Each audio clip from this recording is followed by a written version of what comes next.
Good morning. Good morning. The weekend is almost here.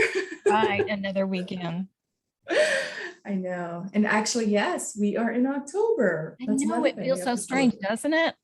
It's Oh like my here and I goodness. can feel the cooler weather, so it's so nice. Yeah. And I know I sound like so old when I say this, but it's like I'm like, we're in Christmas soon again. Like what? Like, what do you I mean? know. I Like, can't I can't even think about that. I mean, I don't even want to, it's like, no, please. oh my goodness. It's like the other day I went to Costco and I'm like, Christmas decorations? No, they start What? putting them out. I know. I'm like, put them away. Yeah. They put them out. Well, they make more money at Christmas than any other time of the year. And so it's important Right. So they're to have milking stuff it. out there. So, Yeah.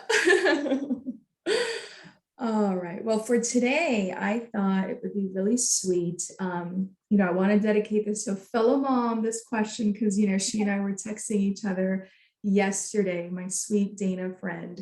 Um, she was a little bit worried about, and it was okay to mention her name. I know she'll be okay with it. She was a little bit worried because her daughter didn't score well in spelling. mhm. And in fact, I tried to be encouraging and I was like, oh, that was just the first test. And she goes, no, mommy, last year she bummed them all too. I was like, okay, never mind. So, but she is probably one of the brightest little girls that I know, an amazing home environment. Mhm. And I'm just like, okay, how do I encourage her as far as test taking tips? One of the things that I shared with her was like, hey, Dina, why don't you get like a cute little turtle and let the turtle be the mascot? Mhm. Slow and steady, the mascot for your homeschool, and using that idea. Early this morning as I was showering, I was like, even David, when he met Goliath, he didn't just run to him Mhm. and finish. No, he had to stop and think and evaluate and put the stone carefully. I was like, these are great ideas that we as parents can give our children when they're trying to speed it up. But I was like, okay, that's just me trying to be creative and think of ideas. But I'm like, let me ask Cynthia because she's my homeschool person. Well, and I did special education too. And so, Exactly. So I was like, what do you think Dana should do as well as other, homeschool moms to help our children with spelling tests okay. and then also test taking tips? Okay, now those are two different questions, actually. So let's do Correct. the spelling first. First of all, spelling is visual memory. I know that a lot of phonics is involved, but phonetically, there's a lot of different ways to spell things. Typically, people see an image in their mind when they spell something correctly, and good spellers have a good visual memory. They will actually see it, and if See they the don't word. spell it right, they will say, well, that doesn't quite Mhm. look right. So it is a visual memory skill, and there are ways that you can work on visual memory. For instance, I would take letters and put them in order and then have them look at it for a certain number of minutes and then take them away and have them recreate that. Take a picture, just a simple picture. Can be anything you want it to be, can be well, probably start first with a simple picture and then have them stare at that for a certain number of minutes and then take it away and ask them questions about what they saw, because you are developing visual Mhm. memory. They take a picture of it with their brain. And then more complex, and you come up with questions beforehand about that picture so that when they Bingo.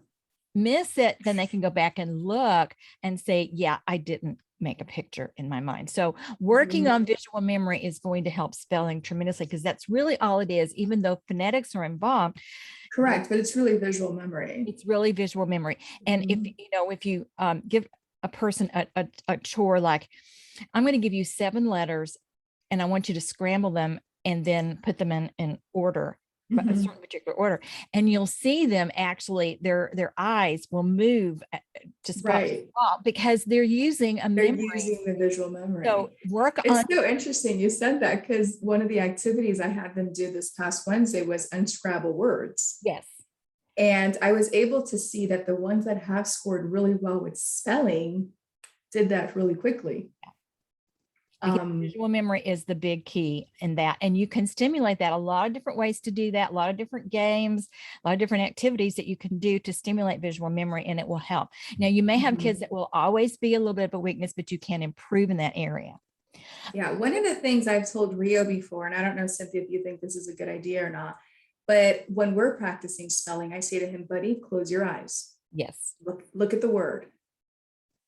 Is the word there? Mm-hmm.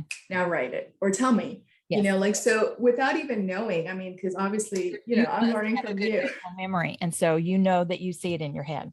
One of the things that we did, I took a special education class, and one of the things that we did, we would give like 3 words to somebody. And then we would say, and of course it depends on the age of the child. And they would say, put them in alphabetical order. And they have to hold those in their mind and flip them around. And all of those things are good because you're working on visual memory. Make it a game, make it fun, reward them for getting better. And if you have someone that has a weak visual memory, it's going to take a while to get better. Yeah. And I do remember I think it was last year that we talked about like the School of Athens. Yes. I remember you had it in the back when you said like a painting, for example. Yeah. Look at the painting because it is a very complex painting, and then take it away. What did you see? That's exactly. Tell me. What were they doing? Who was holding who? Or even like the Last Supper, for example. That's right. That would be a really good exercise where they don't think they're even doing schoolwork, but really they are. It can be a game.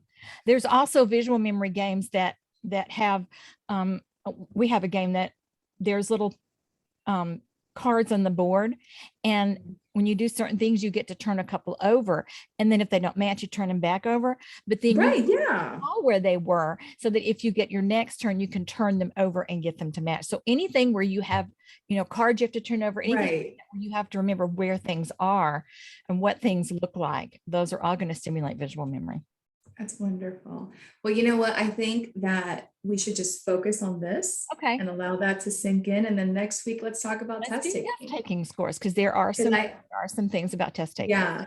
And it's so interesting because when you said spelling and test taking are totally different, I'm like, how? I'm like, oh, okay, now I get it. So thank you. And we can even talk about getting your kid to go a little faster too. That's another skill too. So, all right. So let's do that next week. But I love what you just shared with us. That's spelling test. Spelling is really more visual memory. It's like I had never thought of it as labeling it that, even though I had done that accidentally with Ria, but I'm like, oh, wow, she's so smart. It makes perfect sense. I taught special education and so I had to learn all that. Thank you, Cynthia. I love it. I absolutely love it. All right. So I'll catch you next week, and next week we'll do test taking. Okay. So, thanks. Bye.